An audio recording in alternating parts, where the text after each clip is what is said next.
যে আমাদের প্রত্যেকটা ঘরে ঘরে যেন প্রত্যেকটা শিশু শিক্ষায় সুশিক্ষায় শিক্ষিত হতে পারে। মানুষ তো পরিবর্তনশীল, মানুষের সব পরিবর্তন করতে পারে, পরিবর্তন তো অনেক কিছু করতে পারে না। আমার কি স্বপ্ন থাকে না যে আমার ছেলে অফিসার হোক, আমার ছেলে ইঞ্জিনিয়ার হোক, আমার ছেলে ডাক্তার হোক, আমার মেয়েটা মাস্টার হোক? এইটাই তো আমাদের আশা, সবার বাবা মার এই তো আশা। আমরা যে স্কুলে ছেলে মেয়েদের পাঠাই কিসের জন্য পাঠাই? যে ও ভালোভাবে লেখাপড়া করুক, ভালো একটা স্থানে যাক, ভালো একটা চাকরি করুক, ভালো একটা জায়গায় যাক। এইটাই তো মূল কারণ, এইটাই মূল কারণ না। আমরা কি কেউ চাই যে আমাদের ছেলে কি মেয়ে অশিক্ষিত থাকুক? কি ধ্যান তুমি আমার একটা শিক্ষিত মাতা, তোমাকে আমি একটা জাতীয় উপহার দেবো। আসলে সার্টিফিকেট অর্জন করে শিক্ষিত হলে কিন্তু তাকে শিক্ষিত বলে না, তার মধ্যে ন্যূনতম শিক্ষা থাকতে হবে। আপনি আপনার মধ্যে অল্প শিক্ষা আছে, আপনি অল্প শিক্ষা আপনার ছেলেকে দিয়ে দেন, অল্প ভাবে বুঝেন, আপনার ছেলেকে অল্প ভাবে বোঝান। আপনার মাঝে সে বিধাবিদ থাকতে হবে, আপনার মধ্যে সে হৃদয় থাকতে হবে। যখনই আপনার মধ্যে এই কিছু কৌশল আপনার জানা থাকবে, তখনই আপনার ছেলের দ্বারা ভালো কোনো পরিবর্তন আসবে। যখনই আপনার ছেলের মধ্যে পরিবর্তন আসবে, তখন আপনার সমাজকে আপনার ছেলে পরিবর্তন করতে পারবে, একটা দেশকে পরিবর্তন করতে পারবে, একটা জাতিকে পরিবর্তন করতে পারবে। ইংলিশে একটা প্রবাদ আছে, education is the ব্রেকবোন of a nation. শিক্ষা একটা জাতির মেরুদণ্ড। এই শিক্ষার মাধ্যমে মানুষ আগাচ্ছে। দেখবেন একই চালের ভাত খায়, একই পরিবারের মানুষ, এক ভাই এসির ভিতরে চাকরি করতেছে, এক ভাই ভ্যান চালাচ্ছে। কিসের জন্য বলেন তো? মেধা। কেউ কারো মেধাটা নিতে পারে না, যার যার মেধা তার কাছে থাকে। আপনার ছেলের মাঝে যে মেধা থাকে, দেখবেন ও ভালো কোনো প্ল্যাটফর্ম, ভালো কোনো জায়গায় যাইতে পারবে, এমনকি আপনাদের পরিবারটাকে সচ্ছলতা করতে পারবে এই মেধার জন্য। তো আপনি যেন ছেলে মেয়েকে মেধাবী করে তোলেন, গড়ে তোলেন, এমনকি সমাজে জানি একটা মর্যাদা পান আপনাদের ছেলে মেয়ের দ্বারা। এই ক্লাসটায় কি পড়ালো সেটা আপনি একটু দেখবেন। আশা কর্মসূচির যে ম্যাডাম আছে সে দেখবে যে ঘাটতিটুকু আছে, এইটা আমাদের বিদ্যালয়ের সহযোগী হিসাবে, বিদ্যালয়ের কোনো আলাদা বিদ্যালয় না, কিন্তু এটা বিদ্যালয়ের সহযোগী হিসাবে আশা কর্মসূচি যে উদ্যোগটা নিয়েছে, এটা একটা ভালো উদ্যোগ। এই উদ্যোগ আরো সম্প্রসারিত হবে।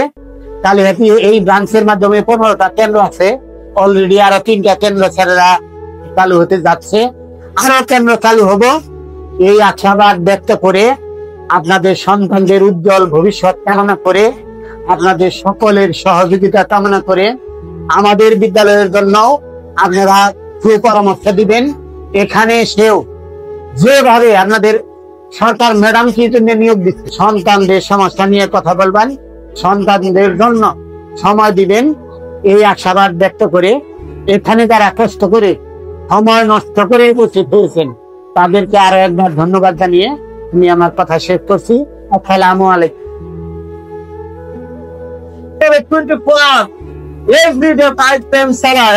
মুসলিম হিসেবে আমাদের রেসপন্সিবিলিটি, প্রত্যেকদিন 5 ওয়াক্ত নামাজ আমার এটা দায়িত্ব।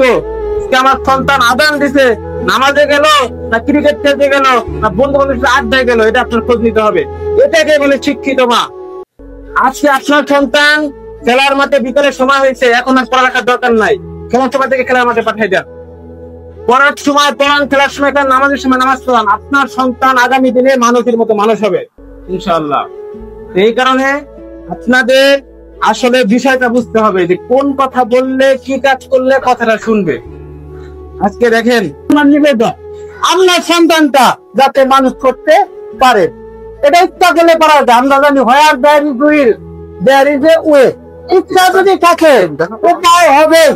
এই পৃথিবীতে কারো টাকার জন্য লেখাপড়া হয় নাই, এরকম নজির নাই। কারণ একটু উদাহরণ দিই, কিন্তু পাচ্ছি স্যার বলছে, তারপর আমি তার কথা একটু না বললেই নয়। যার সিগনেচারে টাকা হয়, যার টাকার মধ্যে সিগনেচার থাকে, সেই ডক্টরেট আতিয়ার রহমান, উনি যখন লেখাপড়া করে ক্যাডেট কলেজে চান্স পাইছে, বুঝছেন? কিন্তু ক্যাডেট কলেজে যাইতে গেলে, ওখানে ভাইবা দিতে গেলে একটু চাই। আমাদের উদ্দেশ্য একটাই, সেটা হলো আমার সন্তানকে আমি সুশিক্ষায় শিক্ষিত করব। খালি শিক্ষিত করব না, কিন্তু সুশিক্ষায় শিক্ষিত করব।